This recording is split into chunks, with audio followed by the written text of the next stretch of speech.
Welcome back to Science Fantastic with Professor Michio Kaku. On Science Fantastic, we profile the amazing, jaw-dropping scientific discoveries that are revolutionizing our world and touching our lives. And in this hour, we're going to talk about the universe. We're going to start with Mars. Did you know that Mars is heading into opposition with the Earth? Now, what does that mean? And what about the discovery of organic chemicals on Mars? What does it mean for the search for intelligent life in the universe?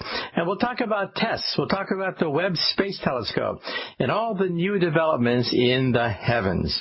And once again, our special guest today is astronomer Ken Croswell of Berkeley, author of a number of great books, including Alchemy of the Heavens and also Magnificent Mars. So, Ken, glad you could be on Science Fantastic. Glad to be here, Michio. Great. And we asked this question to you before, but we always like to start off with you as a youth. What got you started becoming an astronomer and a scientist? Well, back in first grade, there was one morning when my first grade teacher introduced us to the planets of the solar system: Mercury, Venus, Earth, Mars, Jupiter, Saturn, Uranus, Neptune, Pluto. And I'd never even heard the word planet before. And I was just fascinated that there were other planets out there besides Earth, and that they all had different colors. And our assignment that morning was to make a map of the solar system, showing each of the 9 planets going around the sun. And ever since then, I have been fascinated with astronomy, and I read everything I could about astronomy, and I ended up majoring in physics and minoring in English literature in college, and then pursuing my PhD in astronomy, which I earned studying the Milky Way galaxy. It's so a much bigger thing than the solar system, but I then wrote my first book, The Alchemy of the Heavens, all about our galaxy, the Milky Way. And speaking about being a youth, I remember my years in second grade. Remember back then they had these picture books where you had a bunch of stamps. You had to tear out the stamps and put it in the picture book where it belongs. And the stamps were pictures of the planets. And I remember seeing the picture of Mars and wondering, what is on Mars? It's just so blurry. I mean, the picture was useless.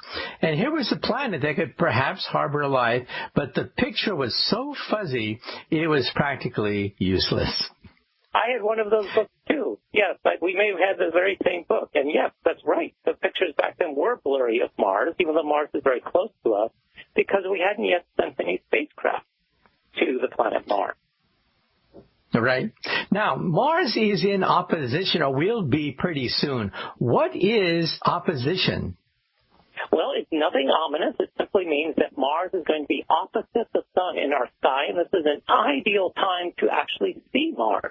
You don't need a telescope. You don't need binoculars. It's going to be incredibly bright. In fact, it's already incredibly bright. It will be in opposition on July 27th and closest to Earth on July 31st, the closest Mars has been in 15 years. It's going to be incredibly bright. Even if you live in downtown, you will be able to see Mars just with your naked eye. No telescope needed.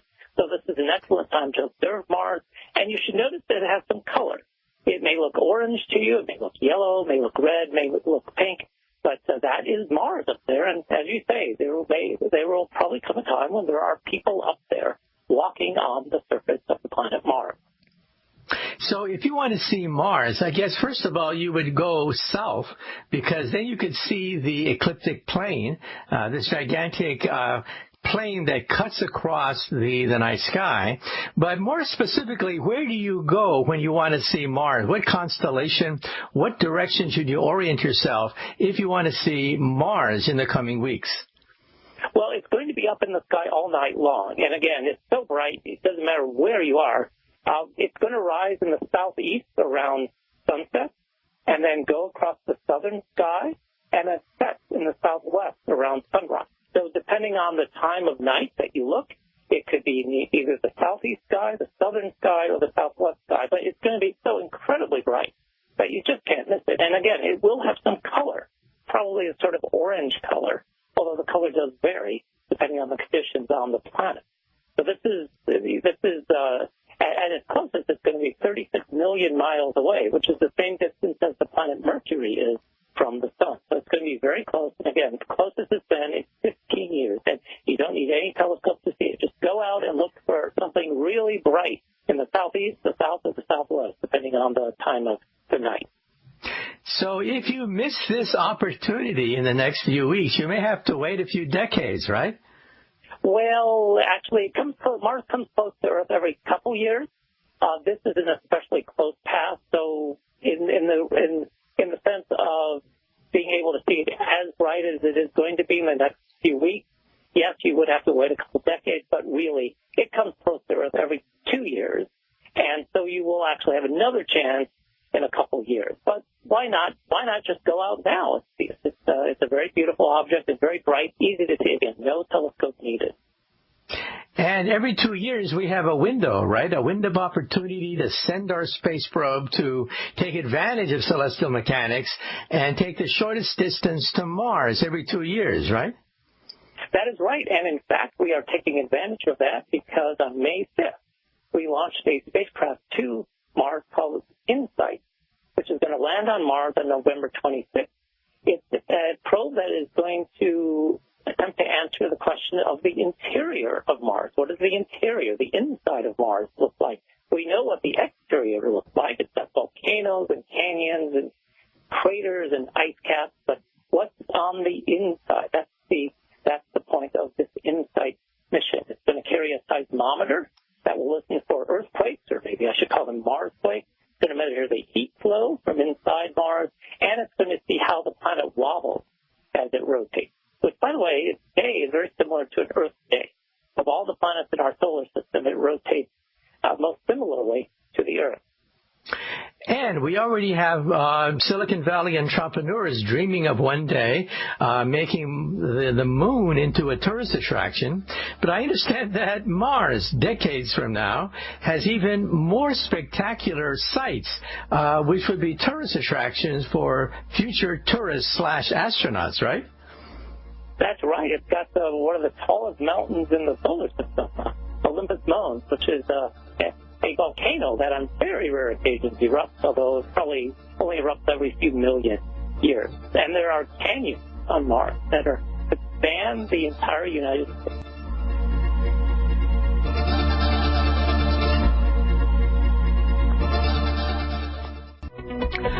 Welcome back to Science Fantastic with Professor Michio Kaku. With us on the line is astronomer Ken Croswell of Berkeley, author of a number of great books, including Alchemy of the Heavens and Magnificent Mars, and we are talking about Mars.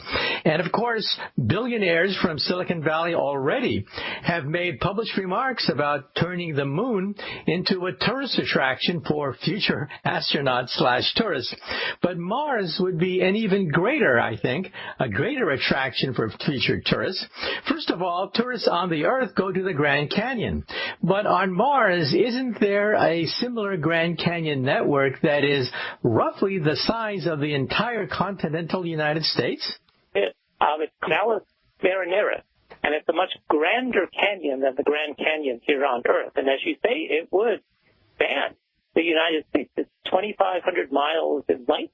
And unlike the Grand Canyon, it was not carved by water, but instead, we think, it's due to the uplift of this volcanic province on Mars called Tarsus. The Tarsus region of Mars contains many of the big volcanoes on the planet Mars, and we think that as that region lifted up, it cracked the crust of Mars and created this enormous scar that is 2,500 miles long and in places 6 miles deep. So this is a much grander canyon than the Grand Canyon on Mars, or on Earth. So if you're a mountain climber, it would be quite interesting climbing on Mars because, first of all, the gravity is less. So you would be basically a Superman or a Superwoman on Mars. And as you mentioned, the mountains are spectacularly large because the gravity is so low. Isn't that right? That's right. The largest mountains on Mars are indeed taller than the largest mountains on Earth. The largest of all is a volcano called Olympus Mons, which is in the Tarsus region of Mars. It's 69,841 feet high. Okay?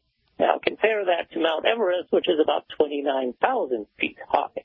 And there are other volcanoes on Mars that are almost as tall as Olympus Mons. So, yes, you would have a spectacular climb. The thing is, though, these volcanoes are shield volcanoes. So they have a very very gentle rise.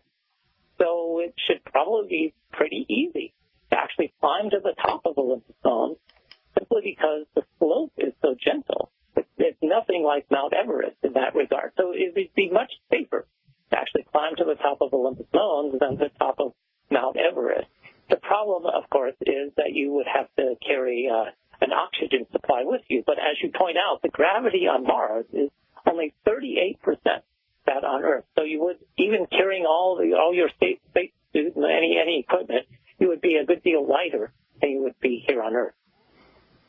And as a historical note, we should mention that Edgar Rice Burroughs, the author of the Tarzan series, wrote a series about John Carter of Mars, a man who became a Superman on Mars because of the low gravity. And that specifically was cited in the very first issue where Superman makes his debut in Action Comics. So in some sense, some people think that the origin of the Superman comic book actually can be traced back to the low gravity of Mars itself. Now Mars has ice caps, gigantic ice caps. So tell us a little bit about what the ice caps are made of, and have we ever explored the ice caps of Mars? Well, the ice caps are made of two things. One is water ice, and the other is carbon dioxide ice. The atmosphere of Mars, unlike the atmosphere of Earth, consists mostly of carbon dioxide. And so during the winter part of the year, much of that carbon dioxide freezes out at whatever pole is experiencing winter. That might be the North Pole or that might be the South Pole. So we actually see these ice caps wax and wane with the seasons on Mars. Mars goes from winter to spring to summer, fall, and back to winter.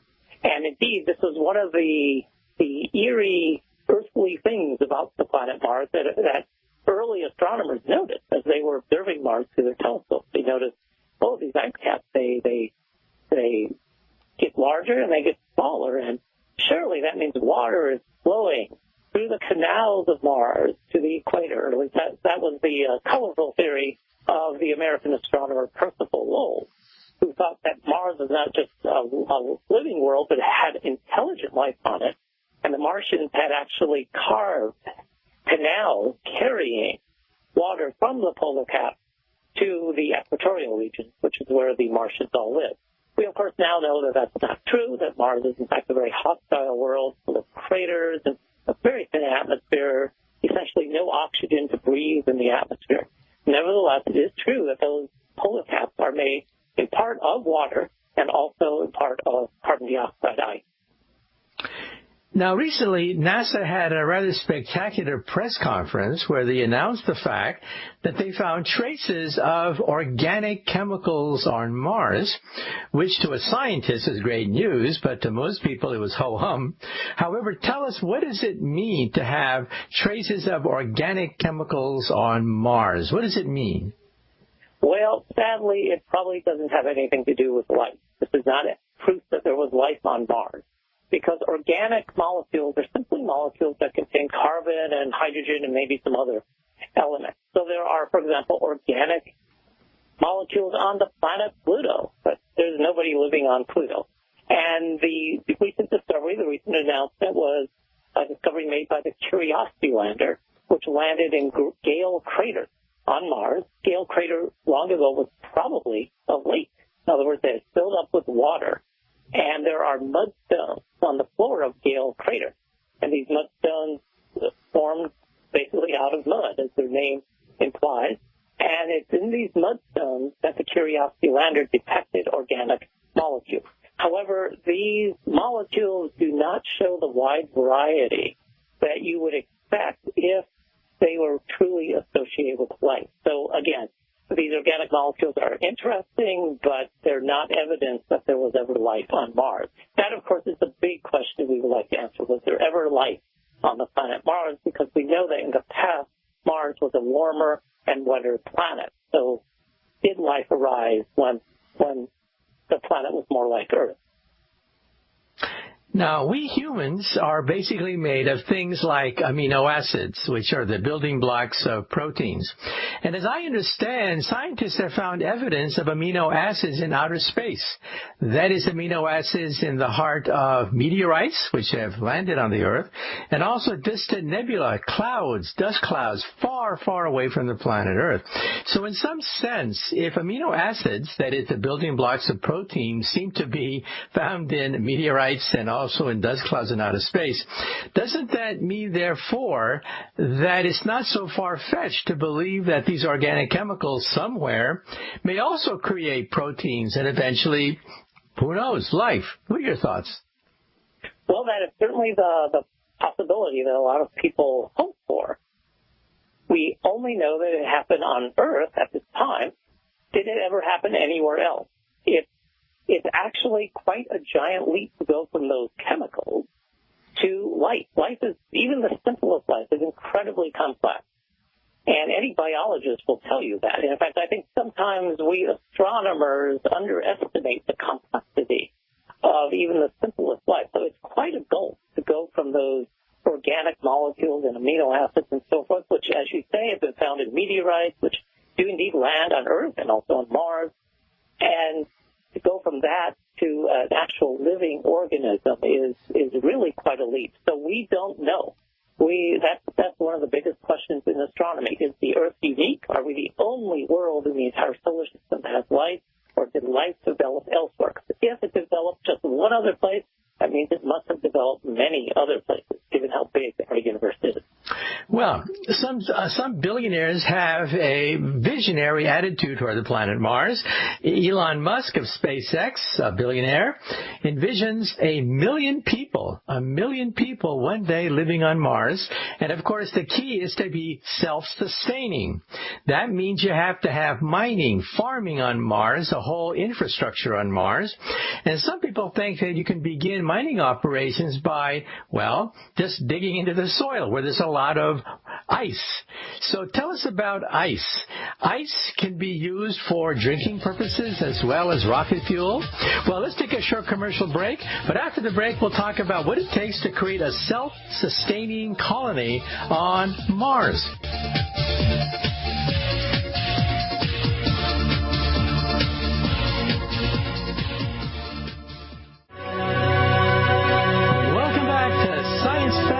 With Professor Michio Kaku. Once again, our special guest, is astronomer Ken Croswell of Berkeley. Well, as we mentioned before the break, billionaires like Elon Musk have this grand vision of one day creating a self-sufficient colony of perhaps 1 million colonists on the red planet so that humanity can become a multi-planet species. But of course, it has to be done in steps.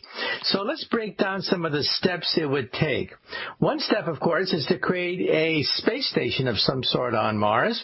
Some people think that Mars already has lava tubes. That is, leftovers from ancient volcanoes that could form the basis of a base on Mars that protects us against radiation. So what are your thoughts about, first of all, taking advantage of the lava tubes of Mars? Well, that might be a very interesting idea, because one problem with living on Mars is you're going to have radiation from the sun and cosmic rays. And so if those lava tubes could protect you from that radiation, that would certainly be helpful. And before the break, you had mentioned the possibility of there being water ice on Mars and exploiting that. And there most certainly is water on Mars, water in the form of ice.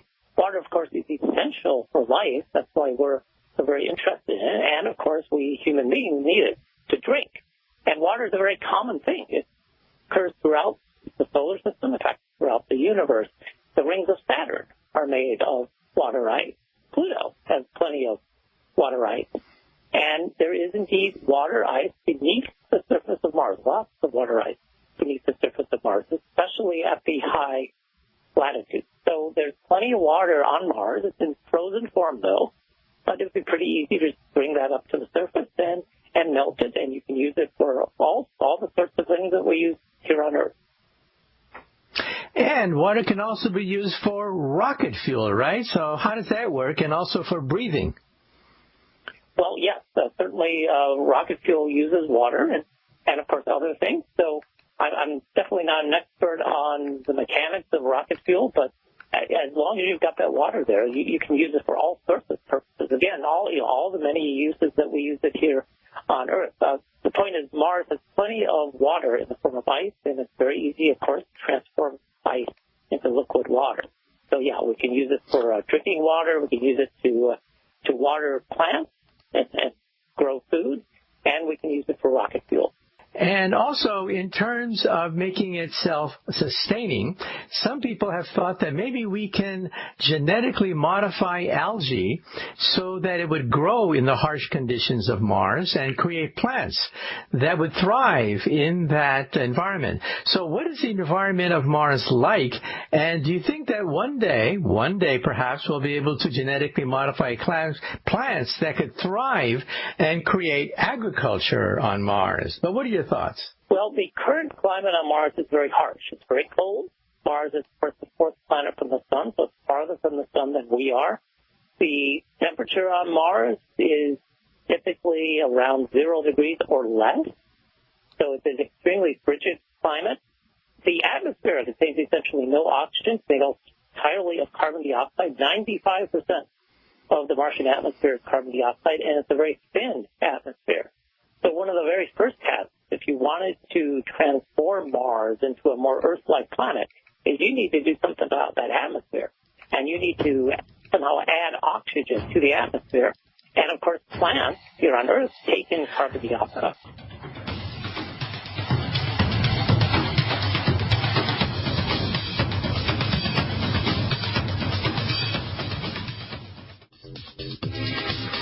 Welcome back to Science Fantastic with Professor Michio Kaku. On Science Fantastic, we profile some of the most amazing developments in science. And with us today, once again, is astronomer Ken Croswell of Berkeley, author of a number of great books, including Alchemy of the Heavens. And we're just talking about the planet Mars. Now, Elon Musk, this visionary from the electronics industry, and also, of course, the who has spearheaded SpaceX, he wants to one day perhaps orbit telescopes, not telescopes, but solar panels in outer space to beam solar energy down to the ice caps to begin the process of perhaps melting the ice caps. In fact, he's kind of impatient. He even mentioned the possibility of detonating hydrogen bombs on the ice caps to start the melting process.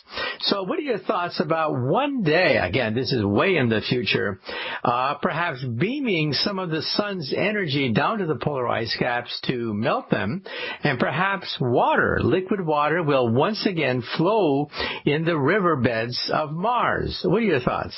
Well, that's a very nice idea because, indeed, the polar caps do contain water in the form of ice, and also if some of that water can enter the atmosphere in the form of water vapor is a greenhouse gas that traps warmth from the planet, so that would help warm the planet up. But we would also need plants on Mars to convert the largely carbon dioxide atmosphere into an atmosphere that contains some oxygen, the way the Earth's atmosphere does. So we need to do all of these things. But again, as you say, this is probably something that is centuries in the future. It's not going to happen in our lifetime. Well, let's say a few things about things that will happen in our lifetime. First of all, we have the TESS satellite to detect extrasolar planets. So give us an update as to what's happening there. And also the Webb Space Telescope, which is going to replace the Hubble Space Telescope. So what are your thoughts about future space missions? Well, the TESS mission, that stands for Transiting Exoplanet Survey Satellite. It launched on April 18th of this year, and it is going to be searching hundreds of thousands of nearby stars, fairly bright stars, and looking for planets as the planets pass in front of their stars. And the nice thing about these stars is that by astronomical standards, they're fairly bright, by which I mean most of these stars you could see through a pair of binoculars. Now, that may not seem terribly bright to the average person, but to astronomers, trust me, that's quite bright. And what that means is that there's going to be a lot of photons coming from those stars. And so that allows us to analyze the stars much better than we can if we observe a faint star. And so we'll be able to characterize stars better and also the planets better. And in particular, one of the things we really want to do is to use the planet itself as a probe of the atmosphere. As the starlight passes through the atmosphere of the planet, the atmosphere, molecules in the atmosphere will absorb different wavelengths. And we can hope to learn what the planet's atmosphere is made of. And, of course, probably the most exciting thing we could find in another planet's atmosphere is something that we take for granted here on Earth, and that's oxygen. Oxygen makes up 21% of our atmosphere. Nitrogen makes up most of the rest. But if we could find oxygen in the atmosphere of another planet, that would suggest that there might be some form of life on that planet because it's plants here on Earth that put the oxygen into the air. The oxygen is very reactive, and if there weren't something on Earth putting that into the atmosphere, the oxygen would quickly react with the ground and disappear. So that's a mission that is getting in the very beginning stages. It's already launched. Now, you also asked me about the James Webb Space Telescope, the successor to the Hubble Space Telescope. And it's a much bigger telescope than Hubble. And right now it's supposed to be launched in 2021, so that may slip. Just to compare the numbers here, Hubble is nearly 8 feet in diameter.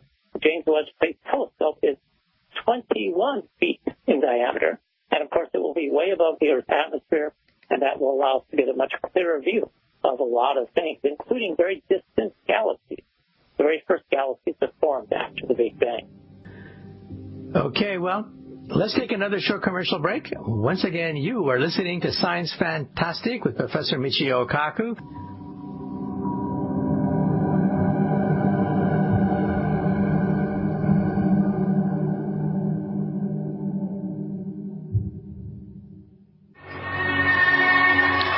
Welcome back to Science Fantastic with Professor Michio Kaku. Now, the Holy Grail of this astronomical search is to find a twin of the Earth in outer space that perhaps may support life. And the question is, how close have we come? Now, so far, we have not found a twin of the Earth that is the right size, that has liquid oceans and oxygen. But how close have we come? I understand that we have found a number of super Earths in outer space. But, well, let's be clear about this. What is the state of finding this twin of the Earth in space? Well, we certainly have not found an exact twin of the Earth. There's no question about that. We have, however, found a few planets that are similar in size to the Earth. And in fact, there's one going around the very nearest star to the Sun, Proxima Centauri. The planet was found a couple years ago, and it goes around its star every 11.2 days, and it lies very close to the star. But it's got approximately the right temperature, we think, to have a pleasant temperature. But in terms of does it have an atmosphere like Earth? Does it have oceans of liquid water? We don't know any of that. And so the hope is that the TESS spacecraft, which has just been launched in April, will be finding more Earth-fast planets and will then be able to study the atmospheres of those planets because they'll be going around stars that are quite bright in our sky, and therefore we'll be testing a lot of photons. And so they can characterize the planet's atmosphere. And will there be water vapor in the atmospheres of some of those planets? Will there be oxygen? And then also the James Webb Space Telescope will be discovering new planets and also will be able to observe the planets that TESS discovered. So once TESS discovers these planets, telescopes both in space and on the ground can follow up those discoveries and observe those planets.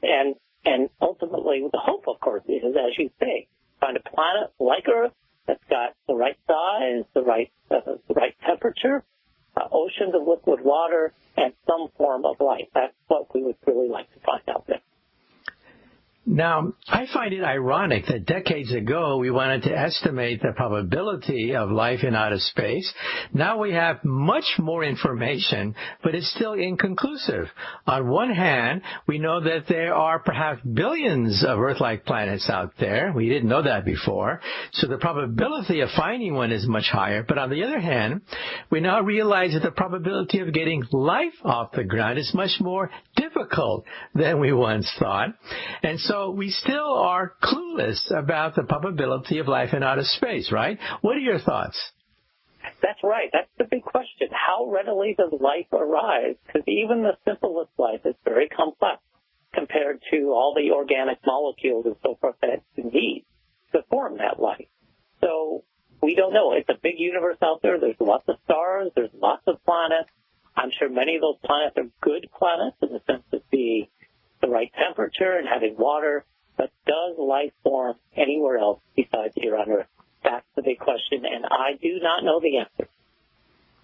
Well, astronomy is full of surprises, and recently we had this object that we thought was an asteroid sailing through our solar system, which turned out to be from another. Yes, this object has turned out to be a comet, which is quite interesting. It's Oumuamua, and it came from another solar system. And this is something that we had predicted for many, many years, back for decades. And we looked and we never found one. But this is the first object that we see entering our solar system and also now leaving our solar system that came from another solar system beyond our own. Now, I understand that people have tried to listen for radio signals coming from that object, hoping that maybe aliens were using that as a spacecraft from another solar system. But I also understand that we have picked up nothing.